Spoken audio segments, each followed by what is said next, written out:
What's up, guys? The attendance tonight was 18,881. The gate was 15.9 million, the fourth highest gate in UFC history. The fight of the night was Swanson and Feely. If you were at the press conference, you know they talked me into two fight of the nights. We feel there weren't two fight of the nights, so we gave Talbot, Pfeiffer, Macy, and Pereira $50,000. So congratulations to them. They know one of the most chaotic UFC events in history. It's been a hell of a month, boys. I guess talk to me now. I mean, obviously it ended with an exclamation point, but just getting over and through this event with everything that happened up until tonight, how are you feeling right now that's in the rear view? I'm literally getting on a plane and going to my house in Maine, and I don't want to I'm turning my phone off. I don't want to talk to anybody. I don't want to see anybody. It's been challenging, but fun. You know, when you have guys like Diego, you know, the guys that were involved in the co-main event tonight are just absolute studs. And think about this. Diego gets the call. He's not going to make weight. No problem. I'll take the fight. Right? That right there is already mentally challenging. You know, when you're on weight, you're going to do it, and you have to accept this fight. You know, we see it all the time. How many guys don't accept the fight and don't do it, right? Then he gets the call that he's out and we want to put somebody else in, and he accepts the fight. And it's a completely different style than what he trained for, and he still takes the fight. The guy he was supposed to fight is ranked in the top 3. This guy's like one above him. I mean, the mental challenges that were thrown at this kid tonight. And then Dan Ige, I'm assuming had already ordered the fight and was ready to sit home and watch the fight tonight. And now he's in the co-main event. So you couldn't have two bigger studs than these two guys tonight. Incredible. It's one of the most memorable things that's ever happened. They both got done and said, hey, we'd like to fight at the Sphere. Do you think that's something you can do for both those guys and put them on that card after what they did tonight? I do. I'll do anything for these guys. So, yeah. Fantastic. So that was a great story in the co-main, and then the main event, exclamation point there. I mean, Alex Pereira, even more dominant than the first time around. I guess, what did you think of his performance tonight? Yeah, I mean, he looked incredible. Fight started just like the last fight, chopping that calf kick, you know, busting his leg up. And then, I mean, oh, he got saved by the bell. No, he didn't. Yeah, no, he didn't. It was incredible. I mean, that guy is a monster, absolute monster. And Yuri, again, we're talking about two guys who stepped up. You know, pretty sure both of these guys had nagging little injuries too, you know, and didn't give a shit. Came in and fought. Yeah. A lot of people are saying Alex Pereira at heavyweight is awfully intriguing. I know we got Jones and Stipe, we got Aspinall and Blades. I'm standing up there with the belt, and I had Joe Rogan in my ear the whole time we were up there. Let him fight heavyweight. Come on. Just do it. So, I know that's what people want to see. We'll see how this whole thing plays out. Is there any chance that he injects himself into Jones Stipe, for instance? Or, I mean, you still committed to that? Yeah, no. We're definitely committed to that. I mean, you know how I feel about John Jones, you know, as far as where he sits in the pound-for-pound rankings and the all-time rankings. And then Stipe is, you know, looked at as the greatest heavyweight of all time. So they deserve that fight. Last thing I wanted to ask you about, Michael Chandler was here this weekend.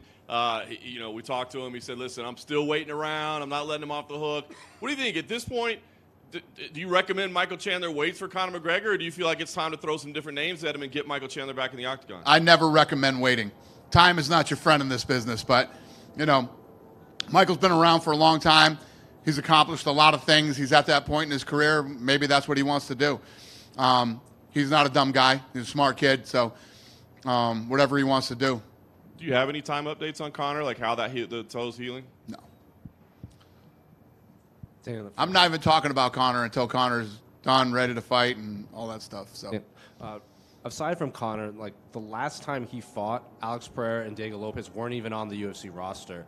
So when you signed Alex and you had Diego kind of step in on short notice, did you know what you were getting with those guys? Because since then, they've become two of the most reliable and popular fighters on the entire It's roster. incredible, right? I mean, no, I don't think like that, especially when you have a guy that's coming in from kickboxing, you know, has this long kickboxing career and is older coming into the UFC.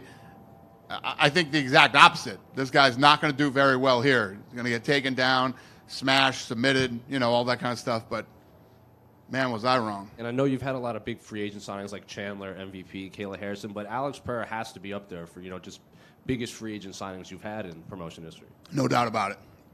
Could not agree with you more. What did you make of Ian Gary's? How come there's fucking... How many helicopters have you seen in Las Vegas fucking ever, right? We do press conferences and it sounds like a fucking MASH unit here or something. This is insane. What did you make of Ian Gary's performance against MVP? Yeah, Sean and Mick felt that fight would play out exactly the way it did. We talked about leading up to this fight. I had that fight a draw. Yeah. I mean, if they came out and said that fight was a draw, that's exactly what I thought that fight was, too. Obviously, Ian won the first round. MVP won the second round, and it was 50-50 in the third round. You know what I mean? What was crazy was MVP had that top position, and he gave it up. He could have just rode that thing out and won the round. He stood up and gave up that top position. This is fucking crazy.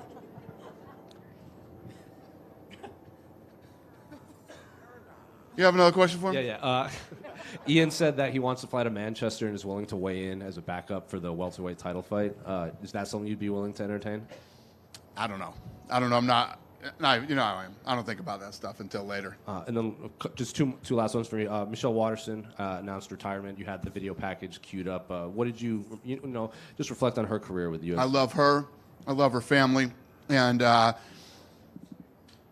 they're such awesome human beings. And it's always rough when you see, you know, one of the longtime fighters and you know, somebody that you truly care about. That's her last fight, and you know, when they stood up at the end of the third round, both her eyes were swollen, and you know, I say it all the time. This isn't a job. This is an opportunity, and time catches up with everybody in all of sports. And tonight was her night. So, you know, it's like a prank or something. This is so crazy. I love her family, and I wish her nothing but the best. I told her tonight this will always be her home. You know, you ever want to come work out at the PI, you want to have lunch there, or you want to just use an office, whatever you want to do, it's always your home. And the last one for me, a couple other veterans, Anthony Smith, Andre Arlovsky, Cub Swanson, came up short. What do you want for them in the what are you going to do with them in their careers?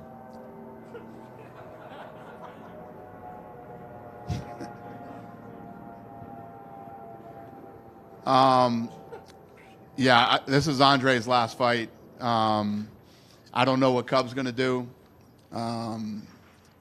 You know, obviously Smith is already you know, a part of the team here and working here. I don't know. We'll see how it all plays out. But you know, all people that we truly respect and care about. So we'll see what happens.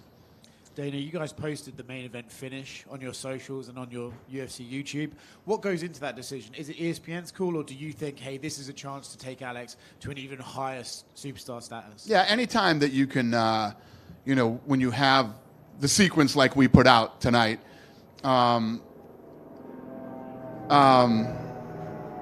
You know, that's probably people leaving. this is insane. This is literally crazy. But we talked to ESPN, and you know, listen, I said this a couple times when I first got into business with ESPN. You got to work out all the kinks and bugs and working with each other. We've done that, and I'm in a great place. I have a great relationship with ESPN, and you know, we work together to build the sport, build the brand, build their platform, and we really work well together now. So that's how that works. It's a pretty good place going into negotiations for next year. Is that what? It means you guys are in a pretty good place going into negotiations. I've already had all the headbutting I could have with ESPN to get to where we are now, to have this incredible relationship that we have. I can't say enough good things about the relationship that I have with ESPN right now. Okay. As far as the rights deal coming up, it is what it is. When you look at Alex, every time he wins, right, it almost makes the win Israel has over him more impressive. And that was an amazing rivalry with those two, but they still 1-1. Do you think that's something we could revisit one day for a trilogy fight? What's the question again? What did you say? Do you think we could ever see Izzy versus Alex 3? I mean, they're still at the top of their game. I don't know. You could. Who wouldn't want to see the fight? I mean, they're great fights. But what it sounds like to me, not just Joe Rogan and everybody else, they wants to see him go to heavyweight. And when we were talking to him tonight, he doesn't give a shit. He said, I'll fight at heavyweight. I'll fight wherever you want, whenever you want. He's ready to turn around and wants to fight again right away. So he's that guy. He's a savage, man. The guy's an absolute stud. And not to mention the fact that he's a smart guy and realizes time isn't your friend in this game. And get in there, accomplish as many great things as you can. Like you guys were saying, whoever said it earlier, look at what a huge star he's become in such a short amount of time, because people in the fight business love guys who want to fight, love guys who want to finish, love guys who want to compete. As a fight fan, he's like the ideal fighter that you would follow and become a fan of. Dana here. Kind of going off that, you said $16 million gate. I know it was over 20 with Connor, but that's still not much of a drop-off. I mean, does that speak to Alex's star power, the card as a whole? What do you kind of attribute not many people doing refunds to? Well, I think what happens is that we have built up this trust level with our fan base that they know when they show up that we're going to put on a good show. And that was even with, when the main event falls out, you're able to get refunds. So I think the thing was you could have got like a 50% refund after the fight fell off, and people didn't do it. They came and came in for International Fight Week.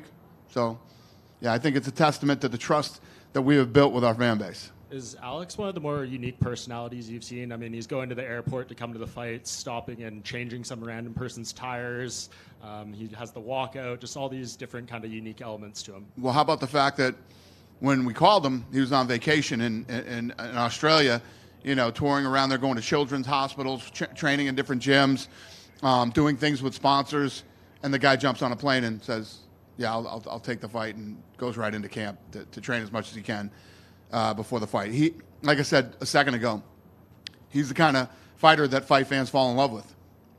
And I think you kind of alluded to what your pound-for-pound rankings still look like. I know we talked about it in Jersey, but where does Alex fit in, and what do you think he would have to do if he goes to heavyweight and gets that third belt? Is he number one then? You're not wrong. He's another guy that has moved up and is willing to move up to heavyweight. So for all those that don't know what the pound-for-pound means, that's what it means, guys like that. But still, as long as John Jones is still in the conversation and talking, John Jones has never lost. He's never lost a fight. And like I say, the most amazing thing about John Jones, you can say whatever you want about him, his lifestyle outside the octagon. It's not like this guy was, checking, had the greatest nutritionists and was, it's quite the opposite of what happened with John Jones outside the octagon, and he's never lost a fight.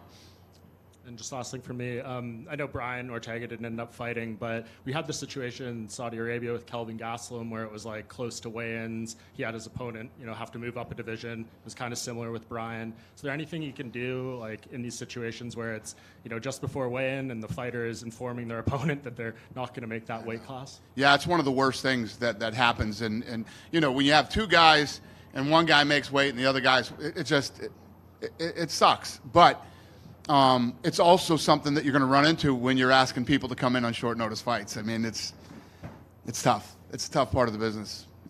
What do you do with Brian going forward? Is he going to be at 55? I know he told me that he was originally planned a lightweight debut at the Spear before this came up. Yeah, I don't know. We got to see how he bounces back from this and let him recover, make sure he's okay before we even start talking about what's going to happen with him again. Dana, a couple back here. Yep. Yeah. First, it was recently announced that for Noche UFC, the UFC will have its first title partner, Riyadh Season. What were some of the factors that compelled the UFC to do this? I spent $17 million on production, and it's not even September yet. But just one more on that note. I know it's something you've traditionally been very much against, but what, if anything, could Riyadh Season do to compel you to cross-promote Obviously, there's that Francis Ngannou fight that you think is not going to happen. But is there anything Riyadh could do to maybe twist your arm on that? Well, I actually respect Sheikh Turkey. He's a nice guy. And we have actually formed a relationship over the last couple of months. I respect what he's done with boxing. This is the only guy that could ever pull this off, making these big fights. And the fight was good. It was a good, entertaining fight. You didn't have guys that went in there and tried to avoid a fight so they could try to hopefully get to the next big payday. I think that what this guy's done in a short amount of time is pretty incredible. So we're obviously talking about lots of different options with this guy, and I respect him. I like him. So we'll see what the future holds. Thank you. Dana, over to your left over here. Yeah. What is your reticence, or has been your reticence, about Alex at heavyweight? Because you've never seemed to be into it, right? And even the way you describe the story with Rogan, you don't seem to be into it. Why not? It's not that I'm not into it. You know, the guy was a middleweight, then moves up to light heavyweight. You know, he's had a couple fights there, defended his title. But it's not like this guy's been in the division for 2 years and, you know, he ran through everybody that's in the division. It's like, come on, what's next? At least let him move to heavyweight. I think that when you think about this, like when those two squared up, not just him, Yuri too, when you see me standing in the middle of these guys are fucking monsters, man. They're big guys. Imagine that they were both middleweights at one time. It's insane. But they look good at light heavyweight. It's a whole nother level going up to heavyweight. I mean, even as big as John Jones is, as good as John Jones is, you know, when John Jones was moving up to heavyweight, we're like, this is going to be interesting. It wasn't.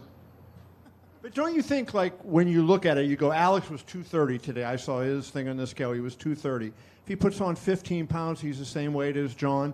And you're talking about perhaps the greatest single accomplishment in combat sports history, right? You know, doing what Alex would do if he does that. And, you know, you normally embrace those kind of big historic things, and this one you don't seem to have that same fervor for. Not true. If he cleaned out a division and we were like, there's literally nobody left for this guy to fight, and he's 37, if he wants to move up to heavyweight, but that's not the case. And when you think about, you said he was 230 today, right?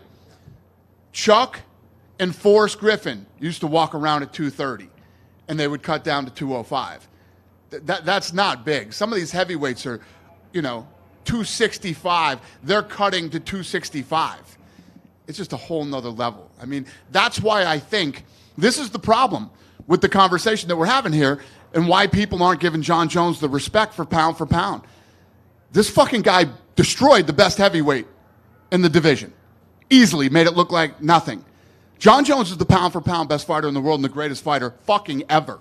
Period. End of story. Well, I don't disagree with that, but he hasn't fought in a long time. But in Stipe, or in a longer time, He got hurt. I get it. I'm not criticizing. He was trying to fight. I'm just saying, yeah, no. Yeah, well, it's not like he's just fucking sitting around and doesn't want to fight. The guy came to I'm fight. not saying It's that. the first injury he's ever had. But And listen to me. I'm not defending John Jones. You know what I mean? John Jones has been one of my biggest fucking headaches in the entire time that I've been in this company. Right? And, you know, the guy hasn't been the model, fighter in the company. No matter what you think of John Jones, he's the fucking best ever, and he's the pound-for-pound best fighter in the world. And he's the pound-for-pound best fighter in the world. Yeah. Well, except that he hasn't fought in the last year, so he's not. Because he got hurt. He Right, got injured. But if you don't... If you were coming into a fight and you fucking got hurt, that means you're not the pound-for-pound best fighter in the world anymore? How does that even make sense? It doesn't make sense. When he fights, right? If he was sitting out and fucking getting arrested and running around or whatever, and you're like, well, John Jones is inactive, I'd say, maybe you're right. But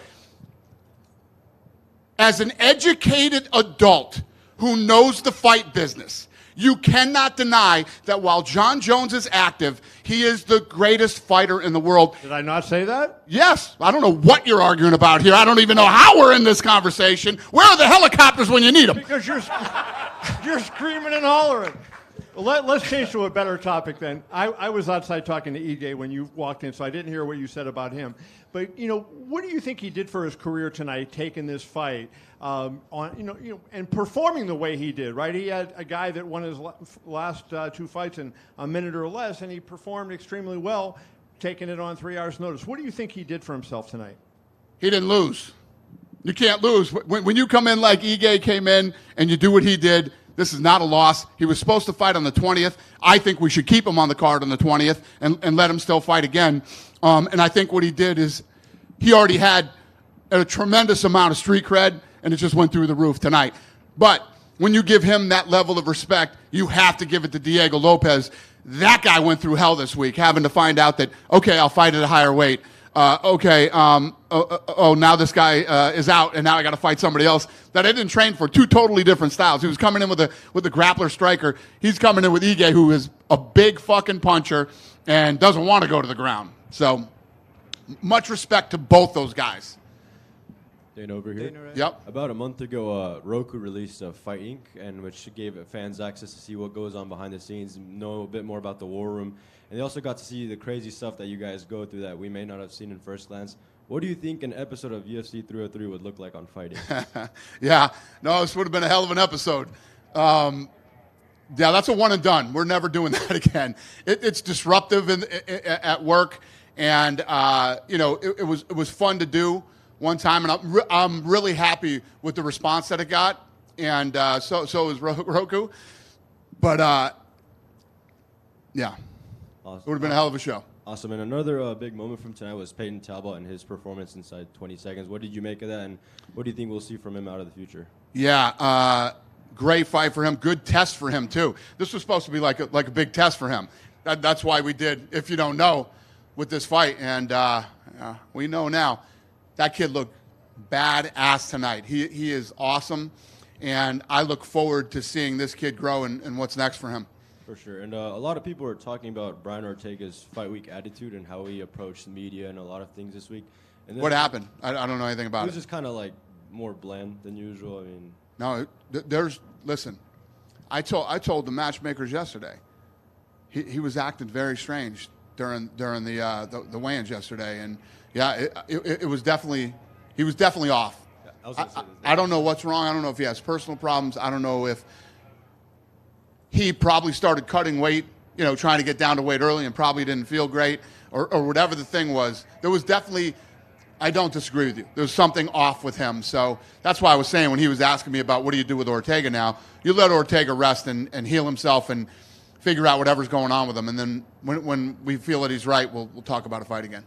For sure. And last one for me. I know we're less than 3 months out from Noche UFC, and I know you guys had a lot on your plate this week, but is there a timeline when we can expect an announcement for the main event and all that stuff for that? Yeah, so today was a big day because our board of directors and a bunch of other people flew out today and wanted to see where the fuck all this money was going. So I walked everybody through the I have this, you know how I am with these rooms, I have to see things on a wall, and you can't just talk to me and I can't do it in my head. Like these guys will call me up, fucking Sean, Mick, and Hunter will call me up and say, all right, we want to move this fight, we want to do this. Stop talking to me.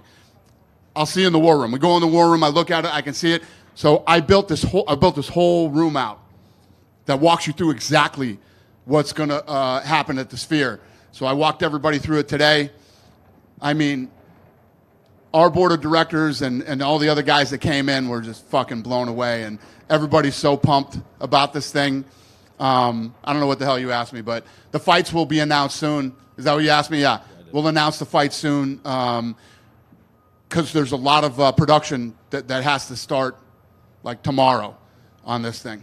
Thank you, Dave. It's going to be incredible. It's going to be the most incredible fucking thing that anybody has ever seen in sports. Dana, in the Sphere, it's going to be right here. Hey, In the Sphere, it's going to be incredible. How do you make it incredible for the people watching on pay-per-view? boom. Great question, my brother. So normally when we do a fight, we have a truck, there's going to be 4 trucks for this event. There's going to be 4 trucks. And we have assembled like literally the most rock star team on the planet. When I eventually get you guys in and walk you through what we're doing, I mean, the amount of Oscars, Emmys, Grammys, the list goes on, that the team that we've assembled to pull this thing off. But there will be a director who will just be filming the inside of the Sphere to make people at home feel like they're there. What we're going to attempt to pull off, I told you a million times, you're like, oh, he's always fucking, I'm telling you right now, this will never, ever be replicated. Nobody will ever do this again. It won't make sense for anybody. It's just too much money. This will be one of the greatest things you've ever seen live, and we're going to try to pull off one of the greatest things you've ever seen on TV, too. Awesome. Just one question from me, one more. Ian Gary said that you guys offered him Colby Covington. Is that true? And did Well, Colby he was give you a screaming reason? at us through the octagon. I want Colby Covington next. Did Colby reject the fight before? Did he give you a reason No. at all? Or? Colby doesn't reject fights. Colby will fight. Thanks. Yep. Dana, just one right here in the back. So speaking of short notice fights and everything like that, your production team coming down to the wire with everything going on. I know you're always high praise of them. What did you make of everything going on tonight? I got the best team in all of sports, man. I'm telling you. We had to. Hunter, what time do you think we did the weigh-ins? Yeah. We did the weigh-ins at 6:30 tonight. So we had to do the weigh-ins. They had to edit. They had to cut. Had to build. Come up with this whole promo. They didn't even know. We told them like maybe 20 minutes before that. So these guys are ridiculously badass. Our production team is the best in the world. I also want to follow up one quick thing. You were talking to Kevin earlier about weight classes and everything. Do you feel like Diego's and just this co-main as a whole that kind of, in a way, just looking at 165, would you ever be open to the idea still of trying to open up a 165 division or not really? Never, ever. Not while I'm here. Dana, Yeah. right back here. Dana, International Fight Week, obviously all week you had the convention, you also had the Hall of Fame. How happy are you with what you were able to bring to the fans leading up to fight night in terms of the festivities? Am I happy about it? Or just I'm how do you feel overwhelmed. about everything came together and what you were able to bring to the fans? And can you tease something new in the years to come to improve it? Well, that's what International Fight Week is. And every year we try to bring something different and new. I thought what was cool this year is the deal that we did with Tops. And me and Ruben went out there, and Ruben was giving all those cards away. I mean, some of those groups of cards are worth $4,000, $5,000. And they were literally, we did this, opening, and he gives those cards away. I love that, and lots of other things that we've tried. And yeah, and Power Slap. Who went to Power Slap last night? It was fucking awesome. We had an unbelievable night last night with Power Slap, and the answer is yes. Love International Fight Week, and always trying to come up with new, fun things for the fans. Thank you. Thank you. Hey, perhaps it's very premature to ask this, but Ecuador, I'm from Ecuador, and all the Ecuadorians would like to know if we can be able to see Michael Morales on Sphere on September. What's the question? Oh, we haven't announced the card yet, sir. This event would be like the best of the all of events again in UFC. What's he asking me? Is what? Oh, well, first of all, I will tell you this about the Sphere. It will be the biggest gate of all time, number one. Number two, it won't be the greatest UFC event of all. It will be the greatest sporting event of all time. This is gonna. Did any of you see U2? Has anybody gone there and seen U2? Okay, very few of you. Did any of you see the other thing? The other, what is that? Life or whatever the hell that thing is? You saw it? And what was your opinion? What did you think? So what's crazy is, I don't want to tell too much because we got a documentary coming out that you guys got to watch, but Tom Brady called me and said, you want to go to U2 with me? I said, when is it? He said, this weekend. I said, I'm in. I went to U2 and I watched the show. And halfway through the show, I was like, holy shit, this is incredible. And immediately I realized that U2 was not the star of the show. The Sphere is the star of the show. And what they had done was cool and whatever. We are going to take this thing to a level that it's just, and I've told you about my what I think of Mexican people, right? One of the baddest human beings that have ever walked the face of the earth are Mexican. Mexican people are very tough, durable people that work hard. They support each other and very loyal to other Mexican people. They'll work hard all week and spend their entire paycheck to support other Mexican people. And This show is literally going to be a love letter to the people of Mexico, their history, their heritage, their toughness, their durability, and their future. I'm telling you, bless you, sir. It's going to be awesome. I'm really, really, really pumped up and excited about this, so if you can't tell. Real quick, Dana, I assume you were too busy the last couple of days to see the NHL draft at the Sphere, but Yes, I was. Did you get any feedback maybe from what they were able to do from your team of what they saw? What I did see was how they did the rankings went all, or the draft thing went all the way up. That's going to be like fucking kids playing with crayons compared to what we're going to do. Literally, kids playing with crayons. Dana? Yeah. You're right. Yep. Can you, with Alex Pereira, can you just talk about him bringing life back to the light heavyweight division? It's always been the glamour division of the UFC. Tito, Chuck, John Jones. Then after John Jones, it was just bleh for a little bit, and now he's brought life back to it. Well, that's rude. Yes, you're right. He has, and that's why everybody wants to see him jump to heavyweight so fast. I want to see him fight some more guys in that division. So, yes, the answer is yes. Yeah, he sure has. When Mayra Bueno Silva ran over to you after her fight, what was she saying to you? She was spraying blood all over me and Ari Emanuel. I had blood on my face, on my head, on my suit, in my mouth. She said, "Can I jump out of the octagon?" And I fucked up and said yes. I should have said, "I'll talk to you in a little while." But she, you know what she was saying. She's tough. She's like, "This is bullshit. You shouldn't have stopped this fight." And I said, "No, this was a good stoppage. You have a nasty cut on your forehead, and you're bleeding all over us." And my final question, it's a little older news, but you've been around the fighting for a long, long time. What were your thoughts on Ryan Garcia? He was acting crazy up until the fight. Then everyone was like, he's not fit to fight. Then he says he was faking the fight. Goes out there, beats Devin Haney, tested positive. What was your thoughts on this whole fiasco?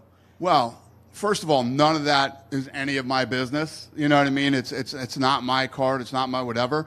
But I think that with all,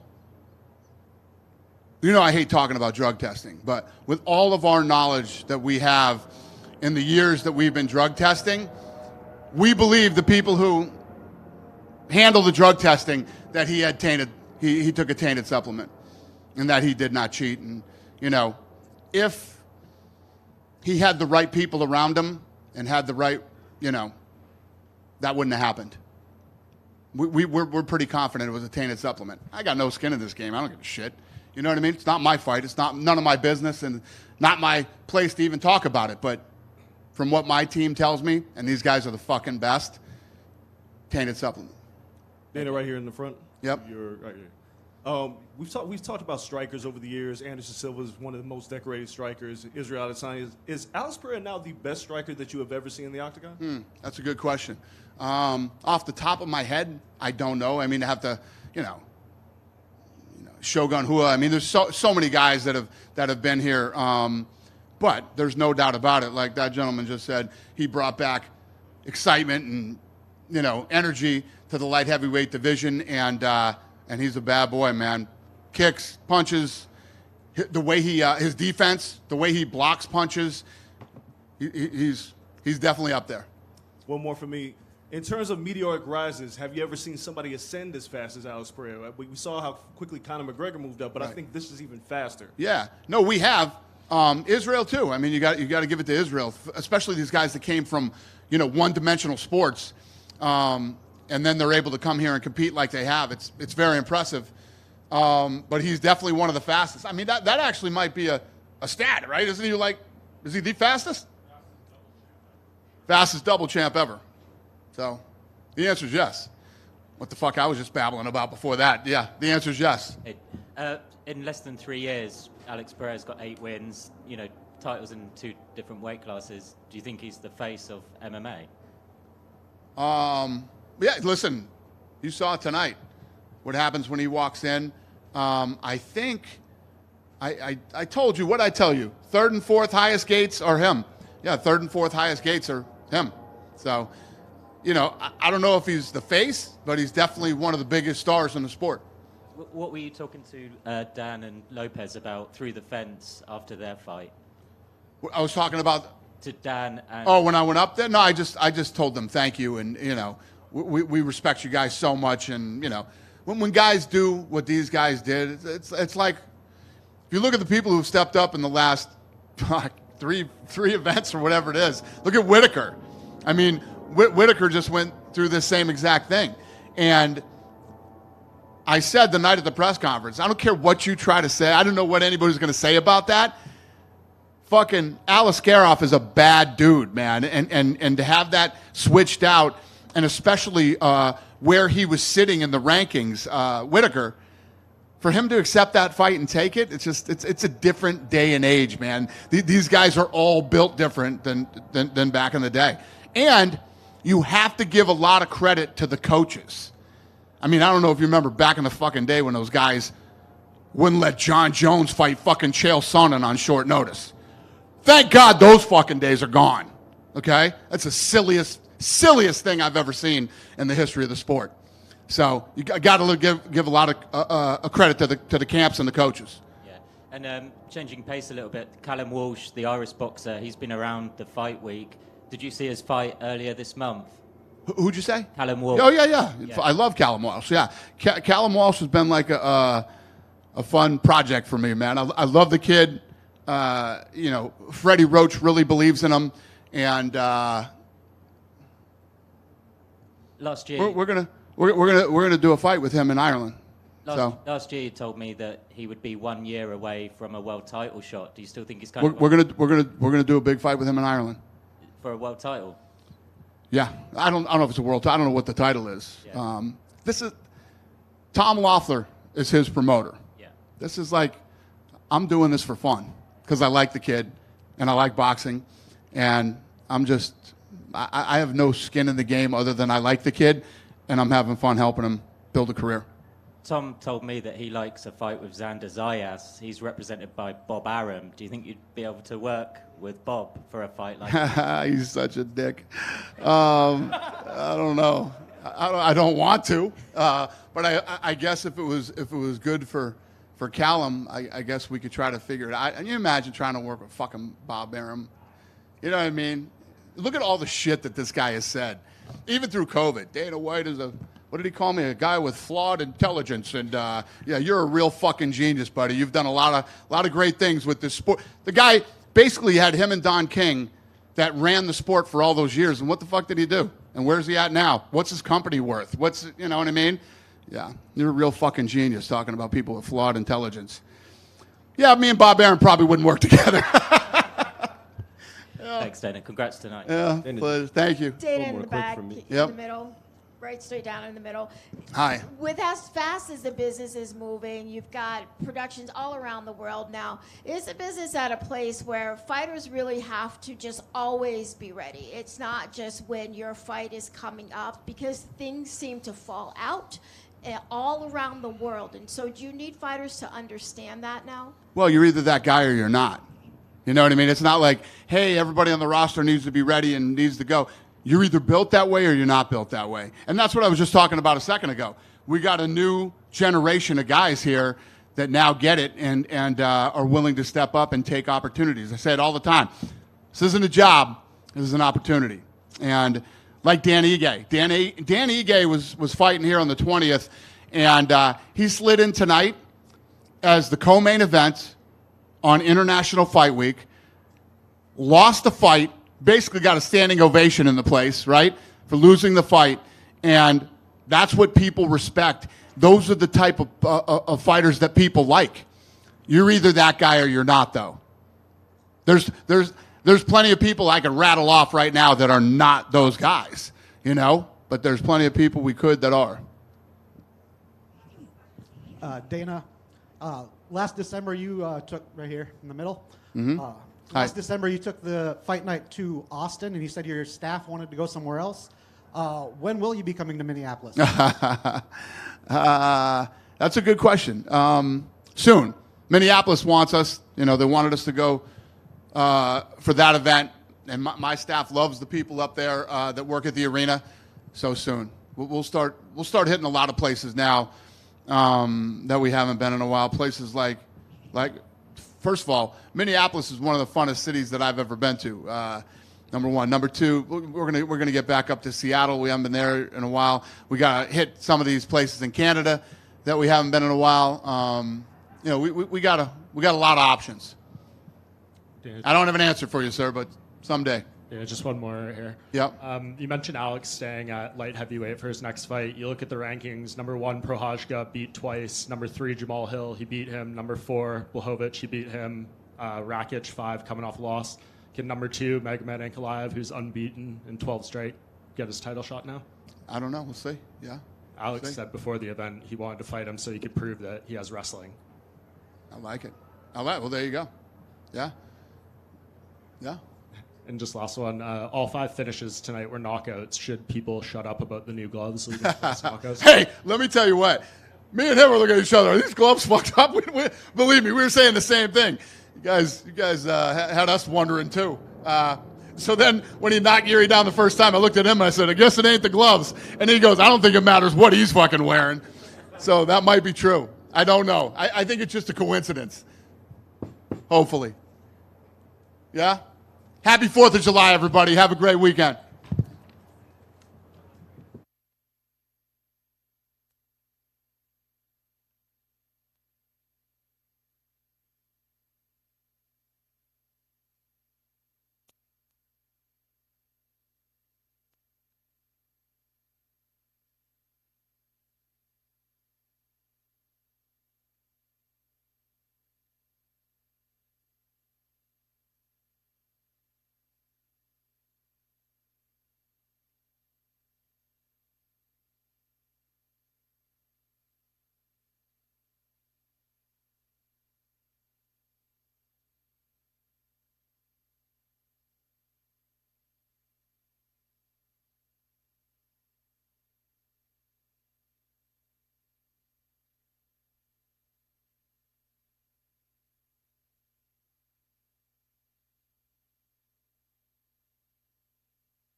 Well, Diego, this run that you have of 4 straight wins is very incredible. I'm curious where this one ranks. It's not a first-round finish like the others, but there was so much around it. Where does this one rank among your UFC wins? Primero de todo, la racha que tuviste ahora son 4 victorias consecutivas. ¿En qué posición de ranking en tus victorias pones? Obviamente no fue una finalización, no fue un knockout, pero ¿dónde la pones en las 4? For Fish, I told you yesterday, anyone, anytime, anywhere. I'm ready to fight every time. No problem. Yo creo que com o que acaba de suceder pues, nas últimas 48 horas, eu creio que necessito um pouco mais de respeito pues, a meu nome agora, não? Então, eu creio que estou listo pues, para tomar uma pelea contra qualquer de top 5. I think with everything that happened in the last 48 hours, I think people need to put some respect on my name. I think I'm ready to fight anyone in the top 5. Very nice.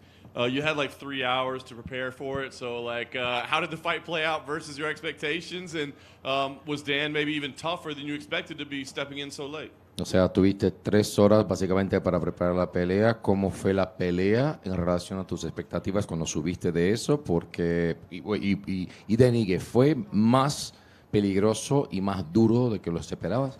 Pues definitivamente no. Nosotros estábamos preparados para pelear com alguém que era um grappler, não? Alguém que tinha as mãos pesadas, mas não na mesma potência que tinha Dan Ige, não? Então, quando nos disseram que a pelea ia ser com Dan Ige, a primeira coisa que me coach isso foi agarrar o telefone, mirar as peleas de Dan Ige e tratar de fazer um plano de pelea pues, em menos de 2 horas, não? Que é o que tínhamos. Então, sabíamos que era muito perigoso, tivemos que pelear completamente diferente do que estamos acostumados nos outros, porque sabíamos do peligro que apresentava Dan Ige.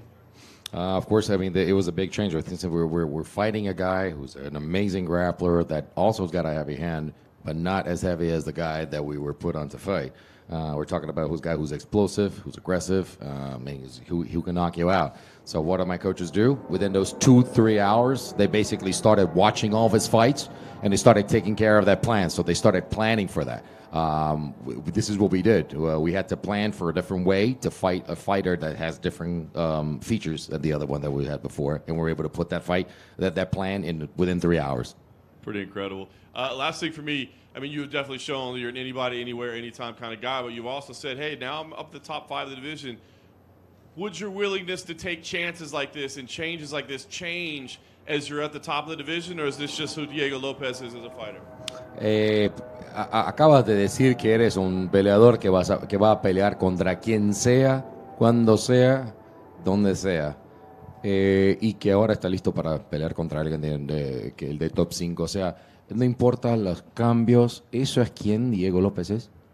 Pues sí, siempre ha sido así. Yo creo que mi vida siempre ha sido hecha de oportunidades, ¿no? Entonces, yo creo que desde mi primera pelea, cuando la acepté con 5 días, haciendo 2 días de viaje pues, para llegar para pelear, pues yo he demostrado de lo que soy yo capaz, ¿no? Entonces, lo que pasó ahorita, nada me asustó, nada movió con mi cabeza. Simplemente senté con mi equipo, tengo pues mi mejor equipo de trabajo y pues bueno, llegamos a la conclusión que pues, nosotros estamos listos para pelear a cualquier circunstancia.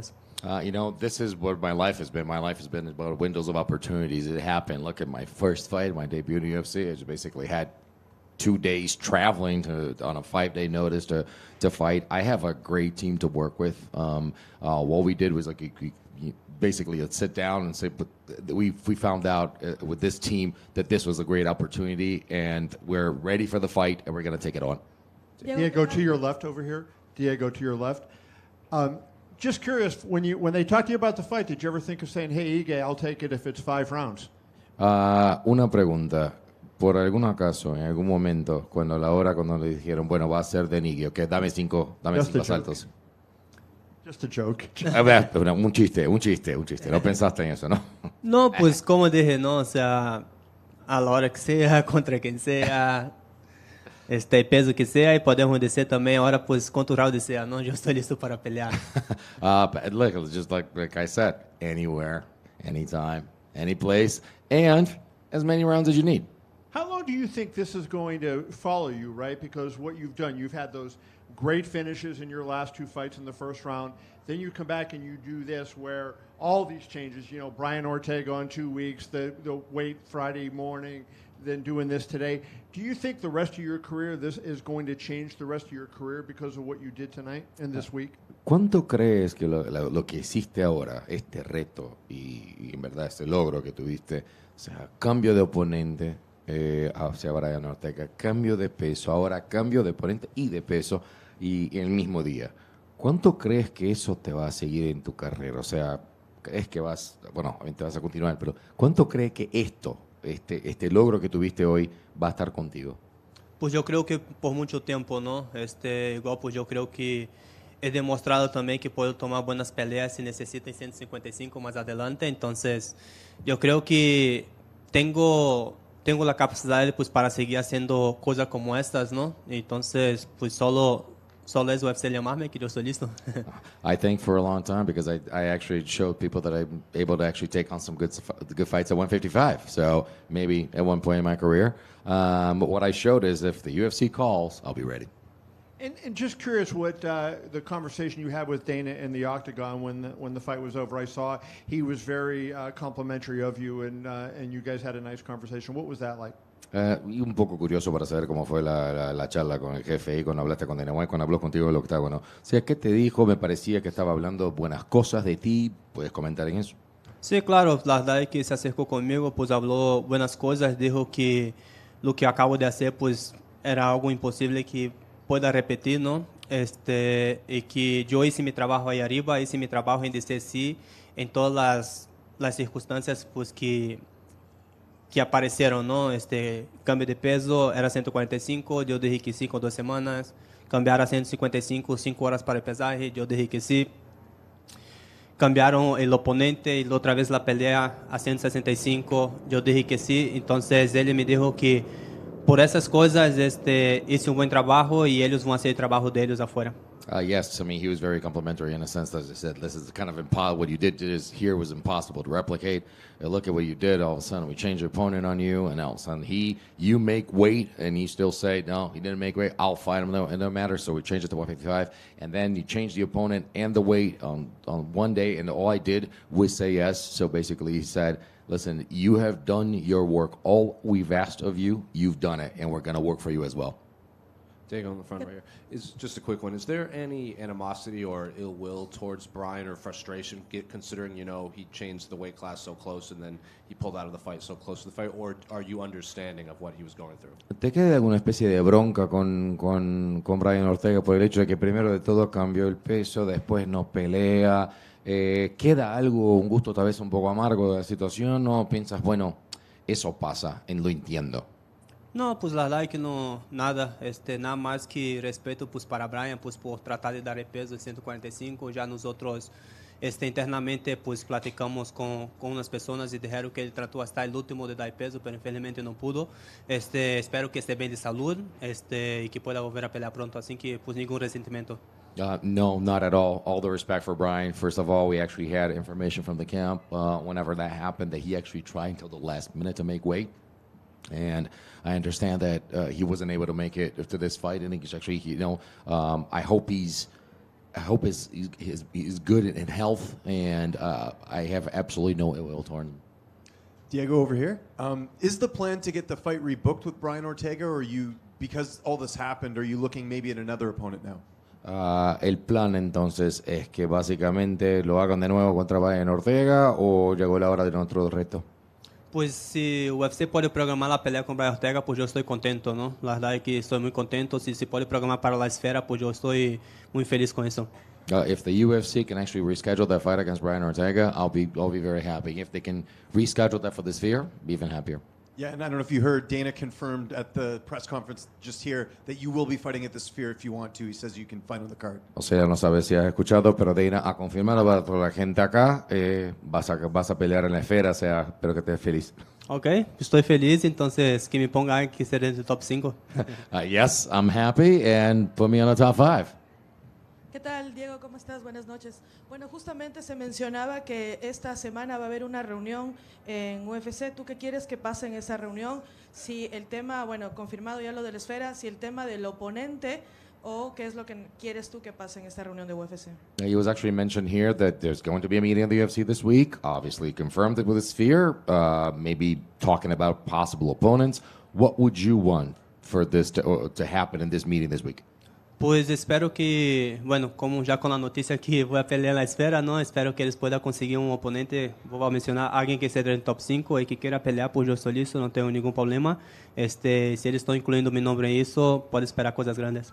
Of course, as with this confirmation that I'm fighting in this year, very happy, and if we can fight anybody in the top 5, that's what I want. But don't worry, I'll be ready, and with me, you can always expect great things. También pudimos, observar un poco, no sé si era cuestión del estrés o algo te sucedía en la parte de acá atrás del cuello, si tenías algún inconveniente el día de hoy. I don't know if it was stress or the situation that happened. We noticed that you had something happening around like the neck there. Was anything going on today? No, es algo que básicamente pasa en todas las peleas. Bueno, yo tengo una cicatriz en el cuello de que cuando era niño estaba jugando y se me clavó un fierro, me quedé como colgado en un fierro en el cuello. Y desde entonces eso me da como un poco de comisión. Si la gente pone a analizar mis peleas, casi todas las peleas me estoy tocando el cuello. No es nada de más, simplemente es como, podemos ser un tique que tengo pues ya desde hace mucho. No, this goes back a long way. Actually, when I was a kid, I fell once and I actually got caught in some steel stuff. Like I was actually just caught there and I couldn't get out. So I have a scar here. This kind of goes back a long time. It's always been there. So during my fights, it starts itching a little bit. So I just kind of like touch it. So it's a tick that I have. So it's no problem. But it always happens in my fights. Diego, una aquí rápido. El año pasado, en mayo, hiciste tu debut contra Movsar Evloev. Un año después, ahora estás de la coestelar en International Fight Week. ¿Cuál ha sido tu favorita parte de este último año loco que has tenido como peleador de la UFC? You think about this year, you make your debut, short notice, May last year, Newark against Movsar. Here you are, just over a year later, International Fight Week, co-main, great fight. What was your favorite moment of this entire journey? Mi momento favorito ha sido las últimas 48 horas. Ha sido algo muy loco, ¿no? Yo creo que ha sido algo de película y definitivamente es algo que voy a recordar para toda la vida. I think my favorite moment has been in the last 48 hours. It's been crazy, something out of a movie, and it's something that I'll certainly remember for my entire life. ¿Y qué sientes cuando haces la entrada aquí en el T-Mobile Arena y todo el mundo está gritando Diego Lopes y te están apoyando? ¿Tú te imaginaste que algún día va a pasar esto?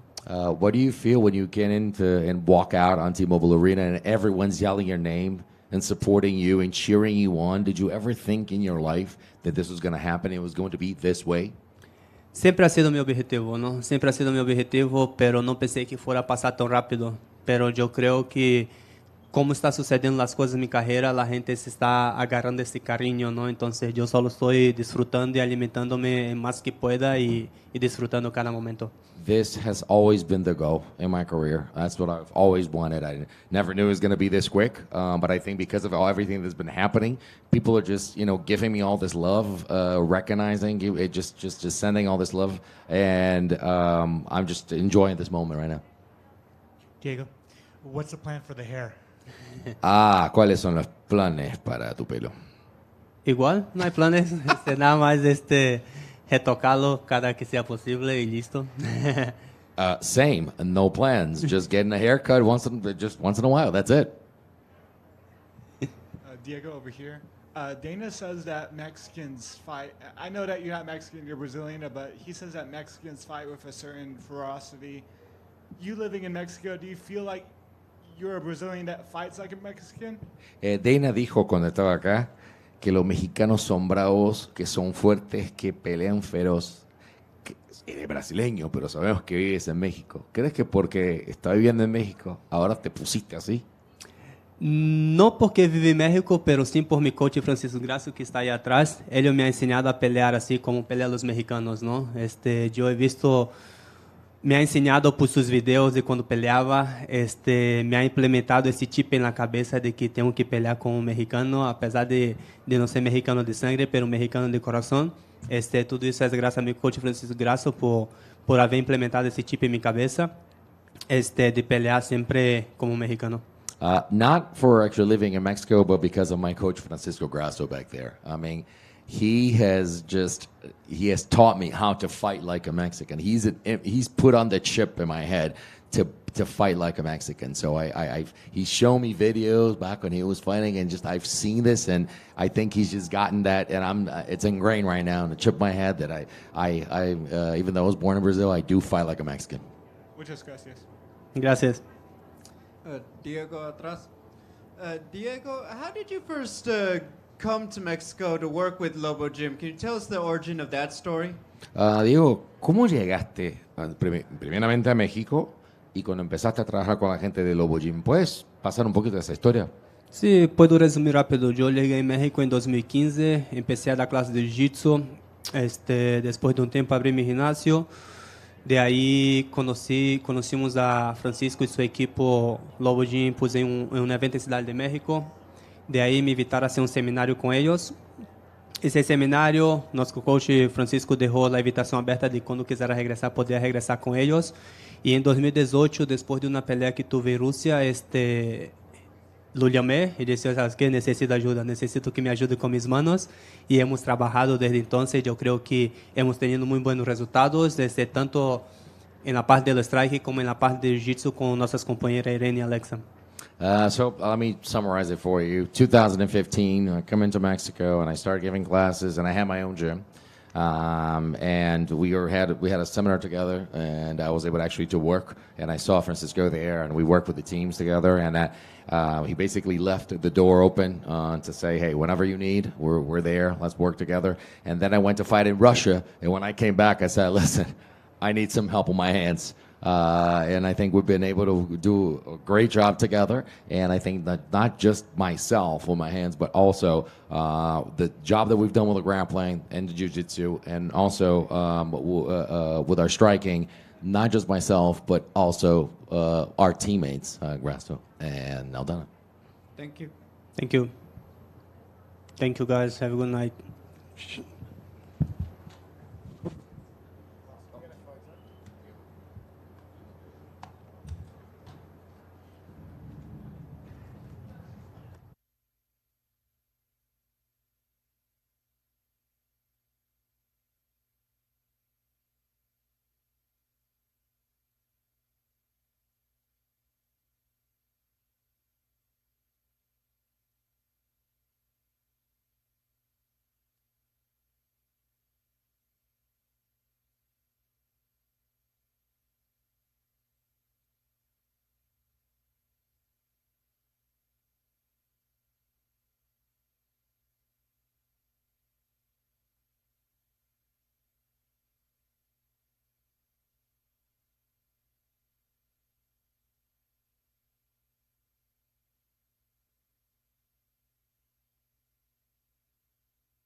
Chama. Alex, congratulations on your victory. Even more dominant this time than the first time around. I'm sure you'll want to go back and watch the fight, but as you sit there now, what are your thoughts on your performance tonight? Pô, Alex, parabéns pela sua vitória. Pô, dessa vez até do modo muito mais dominante do que a primeira. Tenho certeza que você vai voltar. Você já não voltou e assistiu. O que você tem a dizer aí pra gente? Ainda não assisti, mas eu vi muito o que eu fiz ali em cima. Acho que consegui obedecer bem a estratégia. Como eu falei, estava treinando. Claro que foi algo em 2 semanas, né? Não seria a situação perfeita ali para fazer essa luta, mas eu aproveitei a oportunidade e vocês viram o que aconteceu. Como eu falei ontem, né, em algumas entrevistas, muitas pessoas questionavam se eu ia estar pronto, né, se eu ia estar bem preparado, bem treinado. Muitas pessoas viam ali fazendo meu trabalho, andando com os carros e algumas pessoas não estavam acreditando. E ontem eu falei assim, no sábado não tem como esconder isso. No sábado a gente vai provar para ver quem está mais preparado. E eu provei isso. Well, as you guys can see, I was training. I stuck with my strategy. When this fight got offered 2 weeks ago, many doubted. Many people say that it was not the right choice to take the fight. You know what I mean? But I saw an opportunity. I trained hard to prepare for this. I stuck with the strategy. Yes, you know what I mean? People saw me driving supercars in Australia. They were talking all kinds of stuff. Yesterday, I say, if I'm not training, tomorrow in the fight is gonna show. You guys saw. It seemed like a lot of the weapons that worked in the first fight worked tonight as well. Did you sense any adjustments from Yuri at all, or were there any surprises in there this evening? Parece que a maioria de suas armas da última luta funcionaram hoje. Você viu alguma diferença no Yuri, alguma estratégia nova dele? Bom, sinceramente não. Eu acho que, como eu falei, né, eu estou num processo de evolução. Eu sou novo no MMA. Pô, ele é um cara mais velho, né? Então eu acho que ele evoluiu muito, né? E hoje a evolução dele é mínima e a minha ainda, pô, é só o começo. No, nothing new. On my end, I think I'm still in the process of evolution of MMA. I'm keep evolving a lot. He's a guy that is older, been training for longer, so he probably evolved a lot back in the days, but not now. A little bit of confusion at the end of round 1. You dropped him. It was so loud, most people couldn't hear the bell. Did you think the fight was over at the end of round 1, or did you know that it was going to the second round? Pouquinho de confusão no fim do primeiro round. Você jogou aquele cruzado nele, ele caiu. O pessoal não sabia se entrava porque a luta parou, entrava porque o round acabou. O que você sentiu ali? Não, na hora eu já vi, né, que ele sentiu o golpe, né? Mas tudo tem uma regra. Né, se ele não conseguisse levantar, não sei o que iria acontecer. Acho que iria interromper a luta ali, mas acho que de uma forma correta. E, bom, como ele levantou, eu vi que ele tinha um tempo para se recuperar e até imaginei que ele iria vir mais forte. Falei para os meus corners assim, pô, acho que agora ele vai vir um pouco mais agressivo. Mas eu acho que ele até tentou, né? Mas já de início ele tentou manter a calma ali. Os golpes ali dele estavam um pouco lentos, chutes e... em algum momento eu até pensei, pô, acho que ele tá se poupando para não cansar, né? Mas como eu falei, tô bem preparado, aproveitei bem a oportunidade. No, man, for everything have its rules. One of the rules over there, he have to get up on his feet. So if he was able to get up, I was not going to be the one contesting. On the break, I told my coach, I say, I think he's going to go full blast right now. Let's see how he's going to stay. I got to stay composed. On the beginning, I actually thought that he was holding back a little bit, but I was able to connect my shots. You know what I mean? Like I say one more time, I was well prepared to take the opportunity. And the high kick that you landed, did you come off the stool in the second knowing you were going to throw that, or was it just something you saw at the moment? O chute na cabeça, entre o segundo e o primeiro round, você já foi pro segundo round pensando em chutar na cabeça? Desde no vestiário eu já tinha isso em mente, né? Estava conversando com o Plínio, ele estava mostrando ali o aquecimento dele e eu vi ele simulando, né? Na hora de tomar esse chute nas pernas, estava saindo ali, mas eu até comentei com o Plínio, eu falei, pô, o tempo é diferente, não sei se ele vai conseguir sair, até consegui chutar ele bem ali, mas eu também falei pro Plínio que ele está muito preocupado com o chute nas pernas e está deixando a parte da cabeça, pô, meio exposto e dá para pegar ali. Então eu vi isso antes e foi tudo certo. No, actually, I was in the locker room talking to Plinio, my coaches, and he showed me the video of Ujiri warming up, and I saw that he was trying to counterattack the calf kick, defend and counter. But I told Plinio that he was doing a wrong timing. The timing was not good. So I saw that he was too focused on not taking that kick, and he was keeping his hands down and leaving the head, exposed. So I told him, I said, I'm going to explore the high kick. Nice. Last thing for me, I know it's pretty clear that you'll fight anybody on the roster, but if Dana and Hunter came to you and said, man, you've done so much, you tell us, what do you want next? It's your choice. What's the name that you tell them? Pô, a gente sabe que você já fez de tudo já, mas se chegasse o Dana e o Hunter para você e falava, pô, o que você quer fazer? Se fosse por você, você faria o quê? Bom, agora eu vou dar uma descansada, né? Quero lutar esse ano ainda, não sei quando. Agora é isso, descansar um pouco, né? Vocês viram aí como foi muito corrido, uma grande responsabilidade. Descansar um pouco e voltar forte. Nah, I just want right now to take a break, rest a little bit. I saw my year so far how it's been going fast, so right now I just want to take my time and just rest up. Alex, down here. What does a break look like for you? How long is that? O que tempo significa para você? Quanto tempo é isso aí? Não sei não.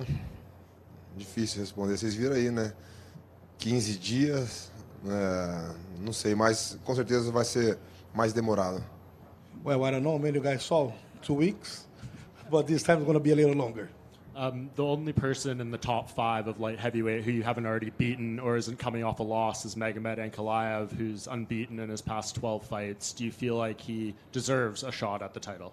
A única pessoa no top 5 que não teve essa luta pelo cinturão ainda é o Ankalaev. E ele está invicto nas suas últimas 12 lutas. Você acha que ele merece uma chance? Bom, todo mundo merece, mas eu não sou o cara para decidir.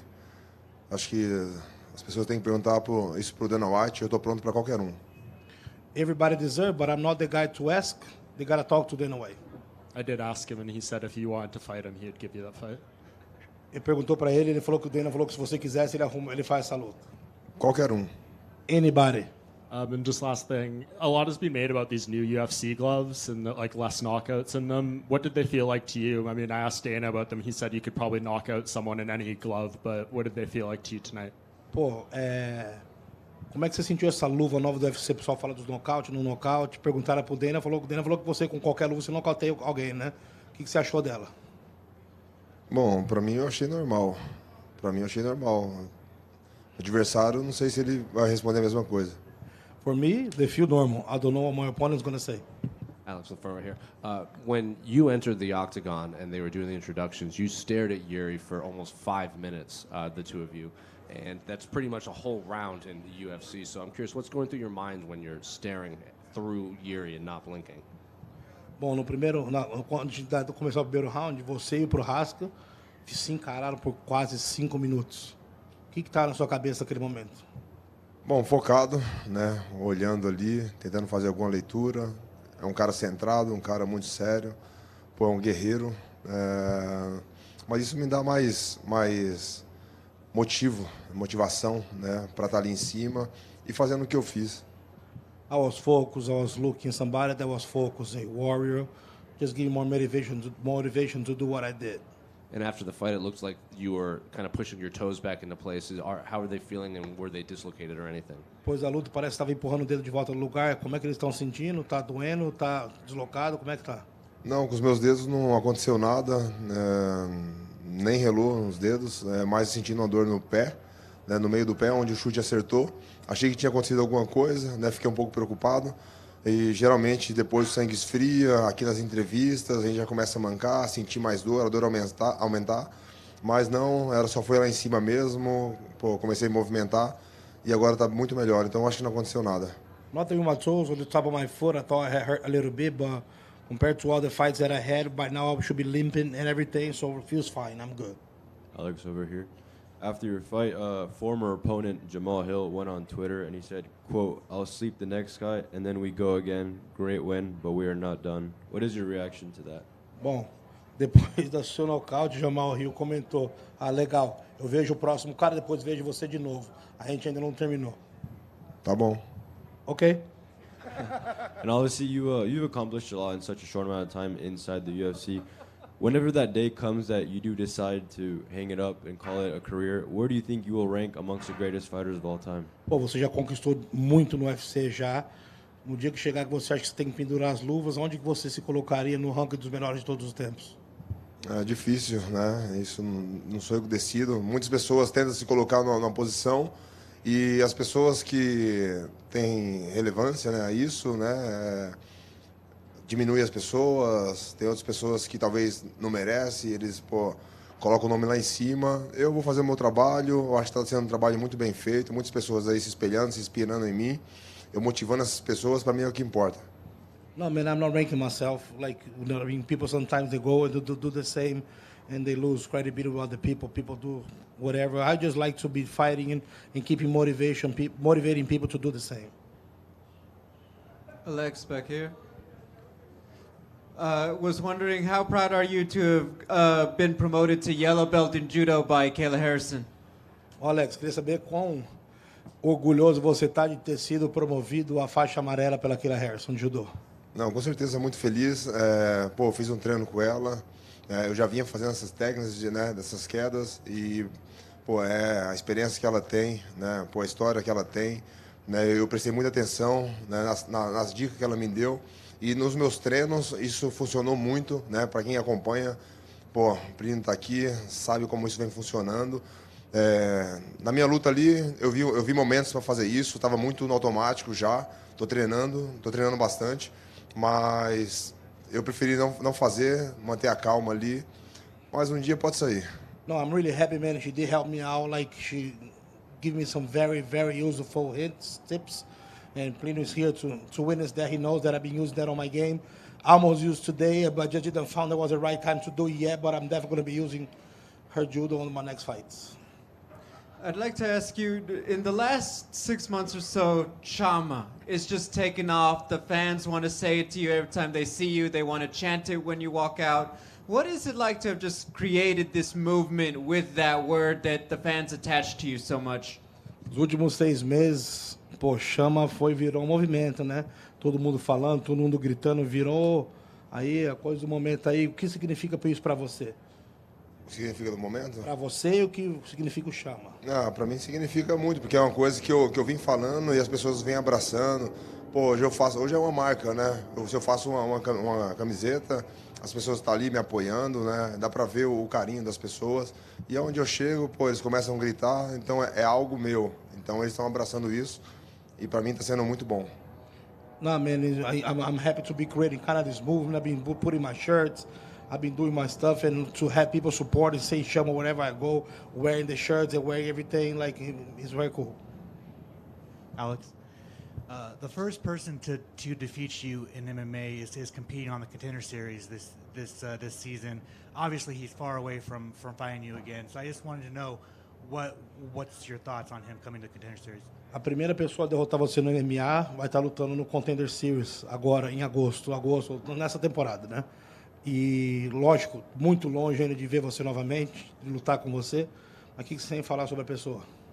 Não tenho nada que falar, só, vou estar aqui torcendo, espero que ele alcance aí o que eu alcancei, porque se ele alcançar, ele vai ser um cara especial, bem sucedido, e estou torcendo aqui por ele.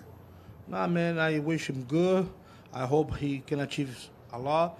If he achieves so much as I did, gonna make him somebody special and good, so I want him to achieve that too. Good luck for him. And finally, if you were to move up to heavyweight, would you like to have like a warm-up fight, or would you like to just go straight to the title, whether it be John Jones or Tom Aspinall if John Jones retires? Se você subisse pro pesado, você gostaria de ter uma luta para se ajustar, ou já ia direto pro John Jones ou Aspinall se o John Jones se aposentar? Bom, eu, como falei, não tenho assim muito tempo. Faz 37 anos agora, dia 7. Então, é algo que teria que ter um plano, né? Algo mais planejado. Né? Vocês viram agora na minha categoria, foram 2 semanas aí. Né? Claro que eu estava treinando, como falei para vocês já. Né? Eu sabia o que eu podia fazer, se eu podia aceitar a luta sim ou não. Né? Muitas pessoas falam, tá ganhando bem e tal. Se fosse só pela grana, com certeza eu não teria aceito a luta. Eu sei que eu estava bem preparado. Agora, para peso pesado, eu não sei. Meu foco está no meu cinturão, defender o meu cinturão, e é isso. Man, for heavyweight is something that I gotta do a preparation. I gotta be prepared. So I don't know. Like, for an example, right now, you guys saw that I took this fight on 2 weeks' notice. For heavyweight, something gotta be more planned. So right now, I'm just focused on defending my title. Alex, over here. What message do you have to send to Yuri Prochazka? You know, he's a live by the sword, die by the sword kind of fighter. What words of encouragement would you have to give to him after this loss? Pô, que mensagem você tem pro Prochazka? Depois dessa, ele é um cara que vive o código, que vive, né, pela lei da espada. Pô, perdeu novamente para você. Que mensagem você tem para ele? Bom, a mensagem que eu tenho é que ele se recupere bem, né? Pô, como ele falou, ele teve uma preparação, ele tem as dificuldades dele, né? E, pô, essa é a nossa profissão, o nosso trabalho, né? Vou estar aqui torcendo para ele voltar rápido, né? E com condições. E é isso. E deixar uma mensagem também para ele. Ele falou muitas coisas aí de espiritualidade e tal, mas, cara, o Deus que eu sigo é o Deus que nos abençoa e é o mesmo que nos protege. Então, eu pedi muita proteção para mim, para ele, né? E eu acho que com certeza ele deve estar bem. No, man, I wish him a well and speedy recovery for everything. I wish him well that he be good on his future plans. One message for him, I know he talk a lot about spirituality. And fala de novo, do mesmo Deus que me protege. Que Deus abençoa é o Deus que me protege. Just so he knows, you know what I mean? The same God that blesses us is the one that protects us. And I pray a lot for him and for me to be well after this fight. Chama.